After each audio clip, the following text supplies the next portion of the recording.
Let's now discuss some of the recent trends in search engine optimization based upon what we know about the latest algorithms, as well as search intent and how the algorithm is trying to satisfy it. So in 2013, the algorithm Hummingbird was launched by Google, which looks beyond just individual words and rather looks at the entities associated with those words. That is, it looks for relationships between concepts and tries to understand the words that you use the way that another human might. So it's not just identifying the incidence of the words you're using on a given page. It's trying to understand what it is you're actually looking for and provide a result that matches that value as closely as possible. In a world where we are querying a search engine that has that kind of capability, we have to ask ourselves, what are some of the impacts? What are some of the behaviors and features that we see that are either enabled or developed on account of this? One of the things that's really interesting is that as the search engines have become smarter, the way that we interact with them has changed. One of those ways is that query length has gotten a lot longer. So we start seeing, instead of just word jumbles or short words such as men's shoes, we'd see something more like, what kinds of shoes should I wear to a cocktail party? Or what kinds of shoes are comfortable and formal and waterproof? Where those are the kinds of things that you're going to ask to another human rather than necessarily to a search engine. Our behaviors have begun to match up with that. We see that query length has gotten longer. We also see that it's getting longer in a specific way. There are a lot more questions being asked. And you can see this graph represents year over year growth. These trends have persisted for the last few years. When people are querying things, we see a lot of growth in the how does this work, or who is this person, or where can I go for some bit of information. People ask questions and they expect answers from the search engines to be similar to the way that we'd talk to another human. And the thing that's interesting is that starting around the same time as Hummingbird, we began seeing the incidence of these featured snippets. So featured snippets are Hummingbird's effort to answer those questions. Now imagine this. We see in this search result that when I say how to open a checking account, it says that there are 10,500,000 results. However, we also see that there's a featured snippet. That means that the search engine feels confident that from amongst those 10.5 million results, it has one result or one statement from amongst those results that it thinks it can answer that question correctly. You can do this with things like, how tall is the Statue of Liberty? Or how far away is the moon?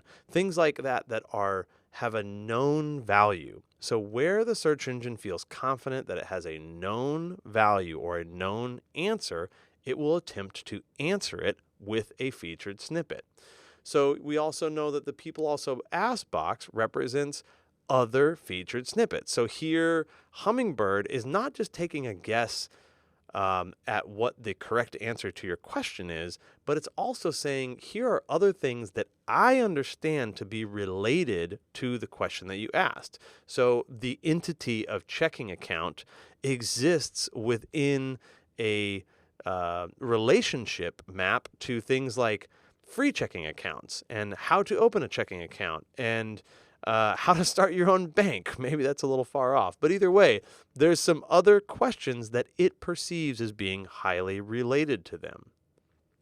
As we know, feature snippets, they show up in 3 different types: short answers, lists, and tables. It's really interesting to see the proliferation of feature snippets and what it implies about the search engine's willingness to answer questions that it thinks it knows. Feature snippets are not generated only by the first result. Some people will look at that and say, oh, that's just a summary of the first result. That's not true. It actually can be taken from any of the top 10 results, that it would be the first page results on a search engine result page. Highly weighted to the first, second, and third, obviously, but it can be technically taken from any portion of the top 10 results. It isn't the first paragraph. It isn't the last paragraph. It could be somewhere in the middle of any piece of content on that first page. this has had a pretty significant impact on the click-through rates. So if you can imagine in a world where we ask questions a lot more and the search engine is just providing us answers, what compelling reason do we have to actually go and visit the page? So we can actually see some of this result here.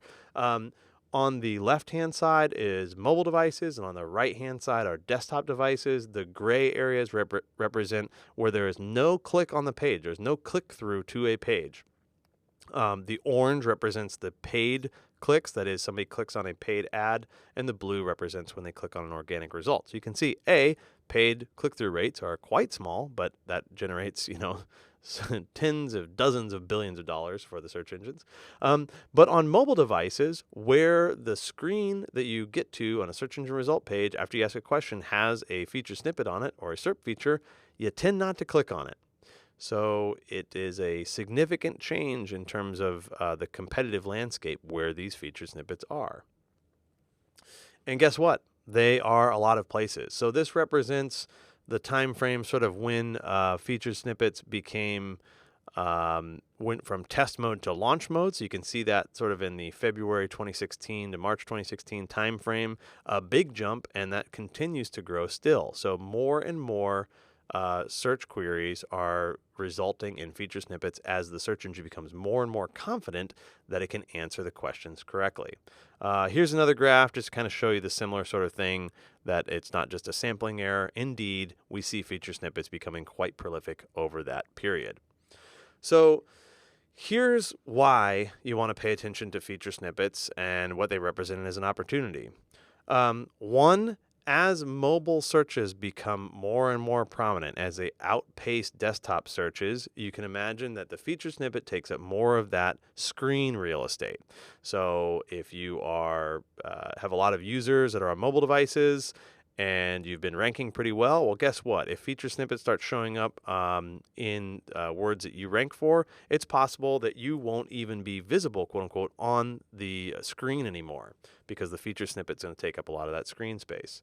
The other is that feature snippets currently are what is delivered to many voice queries. So when you ask your Google Home or your Alexa, your personal assistant, how far is it to the moon, or how tall is the Eiffel Tower, or what actor or actress was in, whatever movie.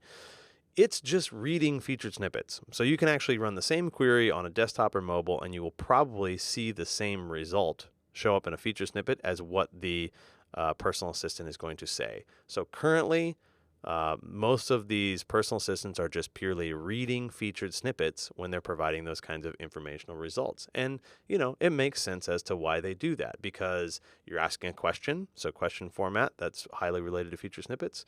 You're looking for a short answer, feature snippets, they're just a couple of sentences or a list or a table. They want something you want an authoritative answer, right? So as a user, you want to say, how far is the moon? Well, tell me the right answer. Well, the search engine has high degree of confidence that they actually have the answer for it, and they're algorithmically generated. So that is, doesn't have to be somebody sitting there answering for you. The search engine can just search amongst pages and say that it has a high degree of confidence that the answer is correct. So very interesting, and pay attention to these aspects. They're enabled by some of the recent changes in search algorithm updates.